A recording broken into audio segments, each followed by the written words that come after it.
Welcome back. In this video, I'll show you how to factory reset your Redmi Note 14. So for me, I'm using the Redmi Note 14 Pro Plus, but the same steps should apply on the other Redmi Note 14 phones. Now to factory reset your Redmi Note 14, all you have to do is simply access the settings. So find the settings icon within the home screen or the app drawer and tap on it. And then within the settings, scroll down and find additional settings. So select that. And then scroll down and find factory reset. So you can see it's at the bottom of the page. So tap on it.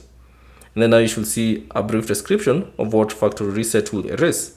So it will erase your contacts, photos and videos, apps, account, backups, SD, and any other items.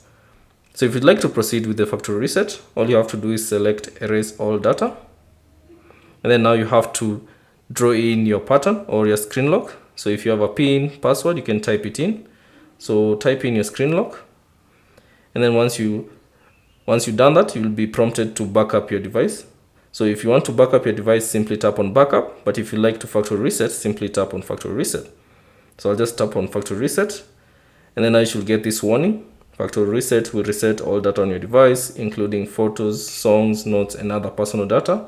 Make sure you back up all your important data, or rather important items, to your computer. Now to proceed, simply tap on next, and then give it a few seconds.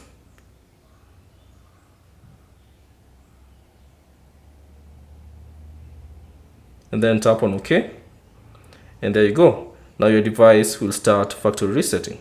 Now give it a few minutes for the device to successfully reset your data. So that's basically it on how to factory reset on the Redmi Note 14. Thanks for watching. If you have any questions, leave them down in the comment section below. And if you found this video useful, consider leaving a like and subscribe to the channel.